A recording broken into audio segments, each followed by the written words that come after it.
Point آ باقی گیا آپ کے سر. فوڈ لارڈز ہیں وہ ایگریکلچر پہ ٹیکس نہیں لگنے دیتے, جو بڑے بلڈرز ہیں جو حکومتیں چلاتے ہیں وہ ریئل اسٹیٹ پہ ٹیکس نہیں لگنے دیتے, تو پھر ٹیکس تو انڈائریکٹ ٹیکسز ہی ہوں گے یا وہ آپ کو ایگزیکٹلی بالکل یہی چیز میں بات پوچھنا چاہ رہا تھا. ڈاکٹر فاروق سلیم, یہ پاکستان واحد سر ملک ہے, شاید زیادہ ہوں, جو انڈائریکٹ ٹیکسز ہیں اس کے اوپر زیادہ جا رہے ہیں, بلین ہم نے ایڈ کیا ہے سر. لیکن بات یہ ہے کہ جو آپ اپسوس کی رپورٹ کل بھی میں ڈسکس کر رہا تھا, 956 ارب وہ ہے جو کہ دیتا ہی نہیں ٹیکس, اس کی بریکٹ میں ہی نہیں ہے, اور 956 ارب ہم اس میں سے کما سکتے ہیں لیکن ان کو کوئی ہاتھ ڈالنے کو تیار نہیں. وے آؤٹ کیا ہے سر؟ منصور صاحب, سوال میں آپ سے پوچھنا چاہتا ہوں کہ ہم ریونیو کیوں جنریٹ کرنا چاہتے ہیں؟ دیکھیے ریونیو ملک چلانے کے لیے یہی میں سوچ, دیکھیے آپ اور میں اور بڑی بڑی کمپنیاں منافع کمائیں اور بڑی محنت کر کے نفع کریں اور مہینے کے بعد اس پہ ٹیکس لگا دیا جائے, اور وہ ٹیکس ہمارا محنت کی کمائی کا حکومت پی آئی اے میں ڈبو دے, 90 ارب کا وہاں نقصان کر دے, 250 ارب کا بجلی کے شعبے میں نقصان کر دے, 1500 ارب کا گیس کے شعبے میں نقصان کر دے, 1000 ارب کا کموڈٹی آپریشن میں نقصان کر دے. کیا ریونیو اس لیے جنریٹ کرنا ہے ہم نے؟ میں تو ریونیو جنریشن کے بڑے سخت خلاف. ایک تو بات یہ ہے کہ ریونیو بہت تیزی سے بڑھا ہے. آج سے 12 سال پہلے کا بجٹ آپ نکال کے دیکھیں منصور صاحب, اس میں 1500 ارب کا حد تھا کلیکشن کا, ریونیو کا, اور اس بجٹ میں حکومت ہمیں بتا رہی ہے کہ 9200 ارب. آپ سوچیے 12 سالوں میں 1500 ارب سے 9200 ارب پہ جا رہے ہیں. پرابلم ریونیو کا نہیں ہے, پرابلم ایکسپینڈیچرز کا ہے. اسی پیریڈ کے دوران, جو پیریڈ میں نے آپ سے ذکر کیا, 12 سال پہلے کا بجٹ نکال کے دیکھ لیے, حکومت کے اخراجات تھے 2500 ارب, اور آج حکومت ہمیں بتا رہی ہے کہ اس کے اخراجات 14000 ارب سے تجاوز کر چکے ہیں. مسئلہ اس ملک کے ساتھ ریونیو کا نہیں ہے, مسئلہ اخراجات کا ہے. اور ہم سب جو بولتے ہیں کہ ریونیو بڑھائیں, ٹیکس بڑھائیں, فلانے پہ ٹیکس نہیں لگ رہا, اس پہ ٹیکس نہیں لگ رہا, بالکل غلط بات ہے. دیکھیں, پاکستان کا ہر بچہ, بوڑھا, مرد اور عورت ٹیکس دیتا ہے. اگر آپ کے پاس موبائل فون ہے آپ ٹیکس دیتے ہیں, اگر آپ پیٹرول خریدتے ہیں آپ ٹیکس دیتے ہیں, اگر آپ کے گھر بجلی کا میٹر لگا آپ ٹیکس دیتے ہیں, اگر آپ بل دیتے ہیں آپ ٹیکس دیتے ہیں. وہ پاکستانی جو پیٹرول نہیں خریدتا, جس کے پاس موبائل نہیں ہے, جس کے گھر میں بجلی نہیں لگی, جس کے گھر میں گیس نہیں ہے, وہ شاید ٹیکس نہ دیتا. بالکل صحیح, ویری امپورٹنٹ. اچھا لاسٹ چیز ذرا قادری صاحب, پی ایس ڈی پی سر کیسے رن ہونا ہے, کیسے رن ہو رہا ہے, کیسے رن ہونا ہے؟ دیکھیے جی, جو المیہ کیا ہے, یہ المیہ ہے, میں آپ کو بتا دوں, اور جو تھوڑا بہت مجھے موقع ملا ہے ود گورنمنٹ ریگولیٹڈ انڈسٹری میں, اور یہ جو نئی جی یہ جو سیمی گورنمنٹ آرگنائزیشنز بنی تھیں, پی ایس ڈی پی نے جا کے جب لگنا ہے نا, آپ دیکھیے کہ ہر ادارے کو آپ چیک کر کے دیکھ لیجیے, ہر ادارے نے اپنے پری کوالیفیکیشن کے رولز ریگولیشنز بنائے ہوئے ہیں. ٹھیک, ایک ہونے چاہیے, ہر ایک نے فرق بنائے ہوئے ہیں, اور ہر ایک کی اپنی ومز پہ چل رہے ہیں. وہاں جو بھی اس وقت انچارج ہوگا, بیوروکریسی کا ہیڈ یا جو بھی ہوگا, نتیجہ کیا ہو رہا ہے کہ وہ بہت ایزیلی کارٹیلنگ ہو جاتی ہے. اور میرے حساب سے ایٹ لیسٹ 40%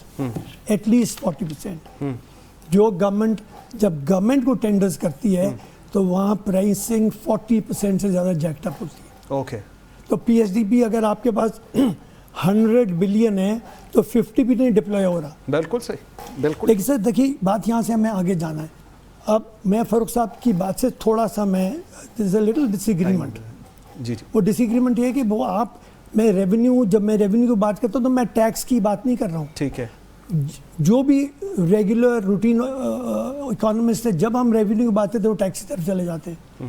ہم یہ کہہ رہے ہیں, جیسے فار انسٹنس ہم نے ایکسپورٹ کو دیکھنا, ہمارے پاس کوئی ایکسپورٹ سرپلسز نہیں بن رہے. ٹھیک ہے, ہمارے پاس جو بہت انہوں نے رائٹلی پوائنٹ آؤٹ کیا ہے کہ جو ہمارے پاس یہ ایلنگ انڈسٹری ہے, ہمارے پاس کیپیسٹی نہیں اس کو ٹھیک کرنے کی.